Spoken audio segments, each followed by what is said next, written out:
महाभारत की एक अनूठी कथा।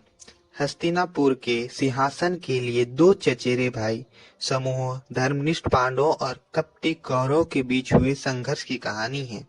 यह कथा कुरुक्षेत्र युद्ध में परिणत होते हैं, जिसमें पांडवों की विजय होती है। लेकिन यह युद्ध धर्म, कर्तव्य और नैतिकता के गहन दार्शनिक विषयों की पड़ताल करता है।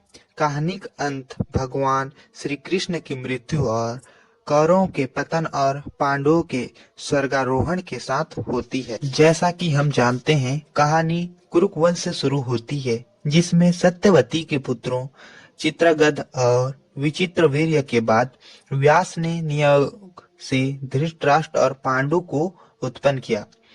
धृतराष्ट्र जन्म से नेत्रहीन थे, इसलिए पांडु राजा बने। बाद में पांडु की मृत्यु के बाद हस्तिनापुर पर अंधा राजा धृतराष्ट्र ने शासन किया, जिसके 100 पुत्र थे, जिन्हें कौरव कहा गया। पांडु के 5 पुत्र थे, जिन्हें पांडव कहा। संघर्ष की जड़ें। पांडवों के धर्मनिष्ठ और कौरवों के कपटी स्वभाव के कारण दोनों के बीच सत्ता के लिए संघर्ष शुरू हुई। धृतराष्ट्र के पुत्र दुर्योधन और पांडु के पुत्र युधिष्ठिर दोनों सिंहासन के उत्तराधिकारी होने का दावा करते थे। इस संघर्ष को और बढ़ावा देने के लिए दुर्योधन ने पांडवों को लाक्षागृह में जलाकर मारने की कोशिश की, लेकिन वे इससे बच निकले। द्रौपदी की स्वयंवर। द्रौपदी ने स्वयंवर में अर्जुन ने द्रौपदी का हाथ जीता और पांचों भाइयों ने द्रौपदी से विवाह किया। इससे कौरवों के और पांडवों के बीच संघर्ष और बढ़ गया, क्योंकि कौरवों के बीच पांडवों पर ईर्ष्या थी।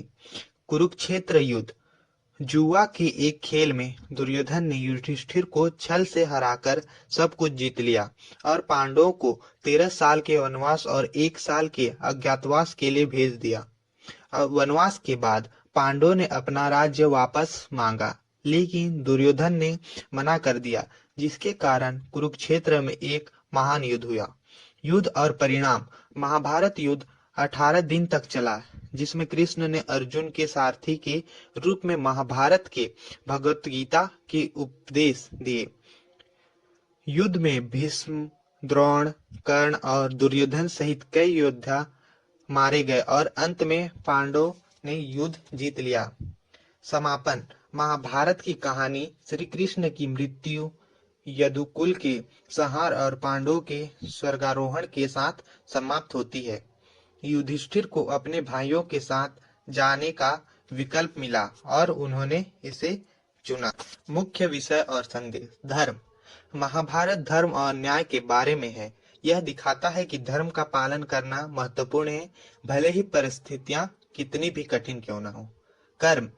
कहानी में कर्म के महत्व पर जोर दिया गया है और यह बताया है कि हमारे कर्म हमारे भाग्य को कैसे प्रभावित करते हैं। रिश्ते और निष्ठा। यह पारिवारिक संबंधों और निष्ठा के जटिल संघर्षों को दर्शाता है। नैतिकता। महाभारत नैतिकता और सही और गलत के बीच के संघर्ष